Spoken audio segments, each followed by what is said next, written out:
en Regeneración MX y miembro de esta familia sin censura. Querido Ricardo, dicen muchas personas que me han escrito, ya deja de decir que hay un odio contra López Obrador, que nada más quedas mal tú por exagerado, por amarillista. ¿Ah, sí? Entonces, ¿qué es todo el mierdero que vemos en Twitter? Mi querido Ricardo, te saludo con mucho gusto. Me imagino que también has revisado con qué tono y cómo cubren los medios de comunicación electrónicos, digitales, impresos, este segundo contagio del presidente Andrés Manuel López Obrador. Así es, querido Vicente, público memorioso, buenos días. Sí, bueno, decía el filósofo francés Michel de Montaigne que nadie está libre de decir estupideces. Lo malo es decirlas con énfasis, y eso es lo que hacen los personajes de los medios de comunicación corporativos. Y sí, es una embestida, es un ataque en contra de las políticas del gobierno de la Cuarta Transformación. Sin embargo, carecen de sustento metodológico, son opinócratas, vamos a llamarle así a estos personajes. No es algo que nos estemos inventando aquí en Sin Censura, no. Hay que revisar, por ejemplo, los periódicos, el Universal, el Reforma, qué periódicos, pasquines, y nos vamos a dar cuenta de estas críticas que son críticas ya completamente traperas.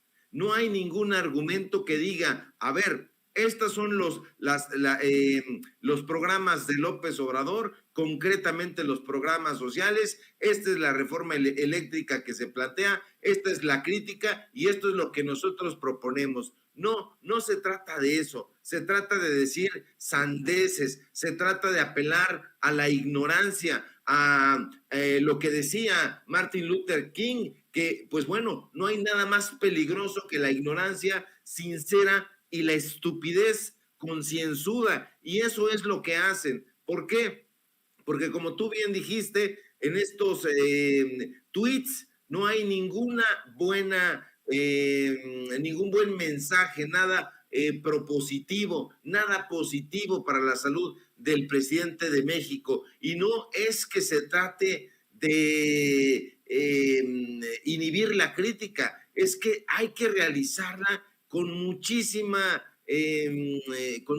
conciencia, y no lo hacen. Este tipo de personajes que tú mencionas, por ejemplo, Chumel Torres, Cayo de Hacha, toda esta gentuza no tiene ideas, tiene ocurrencias. Eso es lo que sucede. Y bueno, prueba de ello es la columna de hoy de Guillermo Sheridan en el Universal, la columna de hoy de Carlos Loret de Mola, que imagínate, Carlos Loret de Mola en su columna de hoy en el Universal se atreve a hablar de montajes. El Lord Montajes se atreve a hablar de montajes. Esto sí es el mundo bizarro, es el mundo de cabeza. No hay, insisto, argumentos en esta embestida, en este ataque. A mí me parece que hoy el secretario de Gobernación, Adán Augusto, lo hace bien, hace un trabajo solvente, un trabajo que, pues bueno, nos da cuenta de que la Cuarta Transformación, como dijo el propio López Obrador, la hacemos todos y todas. De eso se trata, de un trabajo conjunto, no de toda esta ola de críticas que se realizan en torno, ya no digamos a los programas, insisto, del gobierno federal, sino a la persona de López Obrador. Esto es... Querido Ricardo, sí. Incluso los que considerábamos más serios se han destapado. A algunos que considerábamos periodistas serios se están resbalando. Perdón que te interrumpa, pero el caso de Dolia Esteves es lamentable. La periodista corresponsal mexicana en Washington escribe, retomando la publicación del Reforma, del creo que es gripe al estoy contagiado. ¿A cuántos habrá contagiado? Irresponsabilidad imperdonable en cualquiera, pero más en un presidente, sí. presidente con minúscula, escribe Dolia Esteves. Y luego, son muchos los jefes de Estado que han contraído COVID este 2020, Macron, Trump, Johnson, Lukashenko, Yamatei, por mencionar un puñado, pero solo López Obrador y Bolsonaro se han contagiado más de una vez. Saquen sus conclusiones. No, pues qué equivocados estábamos esos que los consideramos periodistas serios, a los que le piden a la gente saquen sus conclusiones. Pues yo saco una conclusión, que el presidente trabaja un chingo y ya. Pero bueno, nada más quería mencionar este caso que en lo particular me dejó anonadado, diría el presidente.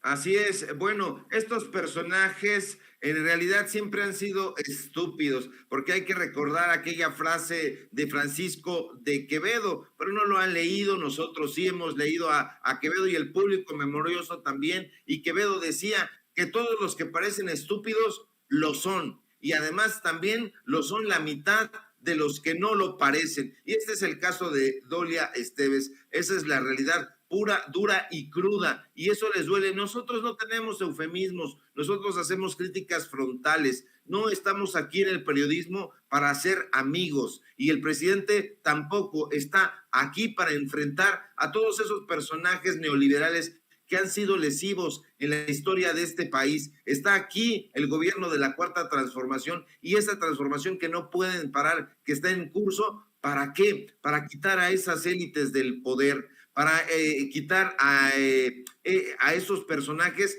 que desde el PRI, que desde el PAN, y a lo largo de la historia de 60 años de una dictadura que parecía perpetua, que como decía Juan Montalvo, amenazaba con quedarse con todos los recursos únicamente para 12 familias en este país, y eso es lo que les está doliendo. Por eso pagan tanto, y por eso encontramos tweets que están redactados prácticamente con la misma pluma, es con el mismo pie forzado, porque se están repartiendo dinero increíblemente para desinformar, para hacerle creer a la gente que lo que está haciendo López Obrador es contra el pueblo, y no es así en absoluto. Los Sergio Sarmiento, Ciro Gómez Leiva, Goldenberg, Ciro Murayama, Lorenzo Córdoba, todos estos personajes siempre han pertenecido a esa élite periodística, a esa élite cultural, y se han repartido becas, subsidios, fideicomisos, apoyos, y eso es lo que López Obrador les está combatiendo, y por eso apenas ven algún malestar en el presidente, un malestar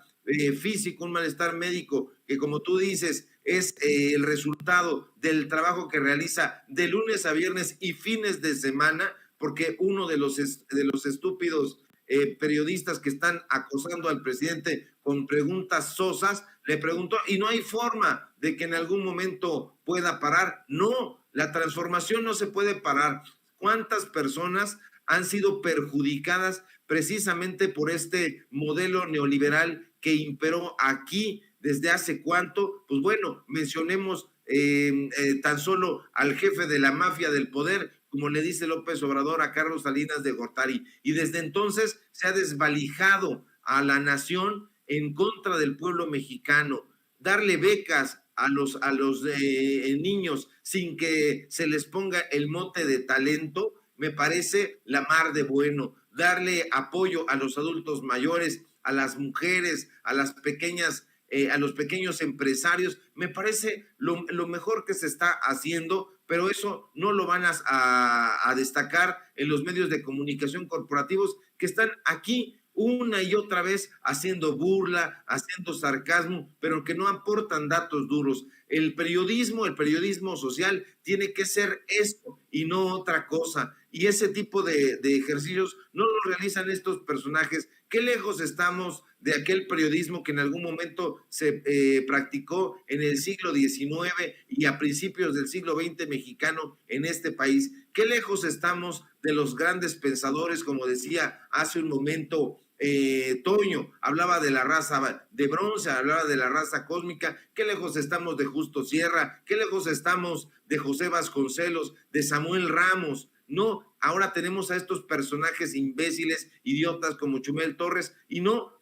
son personas independientes, no tienen la menor capacidad de diserción, no tienen la menor capacidad de disentimiento, son personajes pagados, son espantajos que salen bailando ahí. Hay que saber que a Chumel Torres, por ejemplo, le pagan una muy buena lana en Cinemex, en Cinépolis, por salir ahí anunciando sus palomitas y hacerle el caldo gordo a toda esta gentuza. Todos están juntos con pegado. Hemos visto a Chumel Torres ahí entrevistado por Joaquín López Dóriga, este personaje que se precia de ser un gran periodista, pero que no le conocemos ningún tipo de investigación, que sabemos perfectamente que es un lector de teleprompter, que no tiene el pulso de la nación como tanto presume, y ese es el tipo de personajes que están ahí. Los vemos sentaditos, a Amparo Casar, a Denise Dresser, a todos estos sujetos se están repitiendo una y otra vez. ¿Por qué? Porque no hicieron cuadros, porque no hicieron escuela. Hay una voz potente de nuevos periodistas que están informándose en los medios de comunicación independientes y que saben perfectamente que esta transformación es una transformación social, no solamente es de dientes para afuera, como en su momento lo fue con Felipe Calderón, con Enrique Peña Nieto. No se trata de eso, hay que ver los números, la cantidad de dinero que se ha ahorrado en chayote que le daban a Raimundo Rivapalacio, a Enrique Krause, a Héctor Aguilar Camín, y que se está destinando a los programas sociales para beneficiar a las familias mexicanas, y eso es lo que no van a poder parar. Los datos duros están ahí y me dan como un yunque en la cabeza, querido Vicente. Querido Ricardo, si me permites plantearte un tema y escuchar tu opinión, porque esto también me llama mucho la atención. Lo platiqué muy por encimita con el maestro Miguel Vadillo, director de la revista Contralínea, pero qué gran trabajo está haciendo Nancy Flores, qué buen trabajo están haciendo desde la revista Contralínea para exhibir al INE. Dice esta nueva investigación de la revista Contralínea: a consejeros el Instituto Nacional Electoral les paga desde seguros hasta su comida y coche con chofer. La coordinadora de información y edición web de la revista Contralínea, Nancy Flores, dice que ahora que el consejero presidente del INE, Lorenzo Córdoba, verá cómo sacarle jugo a las piedras para cumplir con la Constitución, bien podría revisar los privilegios de los que gozan él y los otros 10 consejeros, quienes, escudados en un malentendido concepto de prestaciones, en realidad lo que hacen es engordar sus bolsillos a costa del erario de la nación. Como ejemplo de los excesos en los que se han incurrido por años y a los que no renunciarán por voluntad propia, está el hecho de que los 11 altos funcionarios electorales cobran del erario federal, del dinero de las y los mexicanos, hasta su comida. En 2021 cada mes se le asignaron individualmente 11,970 pesos por gastos de alimentación. Hay mexicanos que es lo que ganan en un mes. Y en total son 143,640 pesos al año, a pesar de que su sueldo es de los más elevados en el servicio público, por ahí de los 220,614 pesos brutos mensuales, y en el caso del consejero presidente, 220,520 pesos el resto. Pese a ganar más que el presidente López Obrador, los consejeros electorales no han renunciado a esos 400 pesos diarios que el erario les da como ayuda para comer, etiquetada como prestaciones inherentes al puesto. O sea que les tenemos, por ser estos gastos inherentes al puesto, que pagar lo que se tragan. En un país con más de 50 millones de personas en situación de pobreza, en ese mismo rubro tienen asignado un vehículo del año con chofer, en el que todo va con cargo al erario mexicano. Faltaba más, ni su gasolina pagan. Entre enero y noviembre pasados el INE gastó 81,847,927 pesos en combustibles, lubricantes y aditivos en total.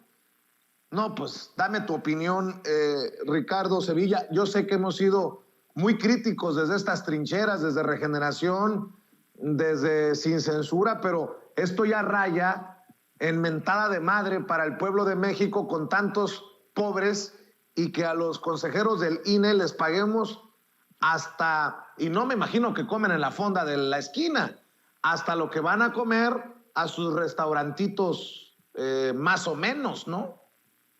Así es, y nos consta, querido Vicente, porque recordarás que ahora que estuviste de visita el año pasado, ya fue el año pasado, hace un par de meses aquí en la Ciudad de México, pues uno de los consejeros huyó al vernos, íbamos a entrevistarlo, y ese consejero fue simple y sencillamente Ciro Murayama. Lo vimos, entonces pensamos en hacerle una entrevista. Cuando nos vio, de inmediato se subió a una camioneta con chofer. Entonces nos consta esto que está revelando la revista Contralínea, que como tú dices, está realizando un muy buen trabajo de investigación. Hay que celebrarlo porque los periodistas de investigación son pocos, y qué bueno que están ellos de este lado. Pero bueno, estos personajes son malvados, son soeces. Hemos atribuido a la villanía condiciones que resultan de la estupidez. Eso es lo que ocurre, y estos personajes son estúpidos y malvados, y ya sabemos que el mundillo de ellos atribuye sus infortunios a las conspiraciones, las maquinaciones de los grandes malvados que de acuerdo con ellos están en la Cuarta Transformación, pero no. Lo cierto es que la Cuarta Transformación está haciendo una defensa vigorosa que se debió haber hecho desde personajes. Están acumulando la estupidez y la maldad, y borrachos que se empedaban ahí en las cantinas de Reforma, ahí en el Salón Palacio, por ejemplo, donde se les vio vomitando hasta los intestinos. Ahora se hacen los grandes pensadores, como es el caso, por ejemplo, del borracho Héctor de Mauleón, del borrachísimo Rafael Pérez Gay, y que diga lo contrario. Ahí todos tenemos perfectamente el recuerdo vívido de cuando estaba ahí completamente ebrio y nadando prácticamente sobre su vómito. De estos personajes, que digan lo contrario, y hay datos duros que así lo demuestran. Estos son los personajes a los que les está pagando el Universal, son los personajes a los que les está pagando Milenio, y bueno, estos sujetos nunca van a entender al pueblo. ¿Por qué? Porque están muy lejos de la realidad cruda y dura que vive el pueblo mexicano, porque siempre han tenido muchísimos privilegios, y esos privilegios todavía los siguen teniendo porque les está pagando la iniciativa privada. Pero si fueran a darse una vuelta alrededor de las colonias en donde viven, se darían cuenta de cuál es la verdadera situación que padece el pueblo mexicano, y además que el pueblo no les cree, no los quiere, no los respeta, ya quieren que se vayan, y precisamente como no se van, la gente viene y se informa a estas trincheras independientes donde hablamos duro, crudo y tupido y sin eufemismos, y sobre todo lo más importante y que debe hacer un periodista, los datos duros. Y esos datos duros nos ponen en una posición, sí, una posición moral que ellos no conocen y que nosotros se las vamos a estar arrojando a la cara, a esa cara malévola que siempre les ha hecho tenerla tan dura como para decir ese tamaño de sandeces, de que son buenos, de que hicieron las cosas bien. Imagínate Carlos Loret de Mola hoy hablando, insisto, en el Universal acerca de los montajes y diciendo que el presidente López Obrador está preparando su siguiente montaje. Eso es el mundo de cabeza. No tienen vergüenza, tienen la cara dura, querido Vicente. Así es, mi querido Ricardo, y porque los datos duros son importantes, hay que invitar a la gente a tus trincheras precisamente, y para que te sigan apoyando en redes sociales las miles de personas que nos ven y nos escuchan en Sin Censura. Claro que sí, querido Vicente. Síganme, por favor, en Twitter, @SevillaCrítico, en Facebook, Ricardo Sevilla, así nada más. En Los Datos Duros, programa de Regeneración MX que tenemos de lunes a viernes de 4 a 5 y media de la tarde, y en Tiempos de Canallas, esta sátira política que nos da muchísimo gusto hacer, porque estos personajes nos dan una inspiración infinita como su estupidez, que pasamos Tiempos de Canallas de lunes a viernes de 8 a 9 de la noche. Y aquí en Sin Censura, síganos también, por favor, donde estamos participando de lunes a viernes en punto de las 11 de la mañana. Y si todo va bien, nos encontramos aquí el día de mañana. Abrazos, saludos a la audiencia y abrazo fuerte a ti, a Ceci, a don David y a toda la gente que nos ve, que nos escucha y que se informa aquí. Y recuerde que decía Ernst Renan que la estupidez humana es la única cosa que nos da una idea de infinito. Muy bien, pues te mando un abrazo. Gracias, Ricardo Sevilla, coordinador de investigaciones especiales de Regeneración MX y miembro de esta familia Sin Censura.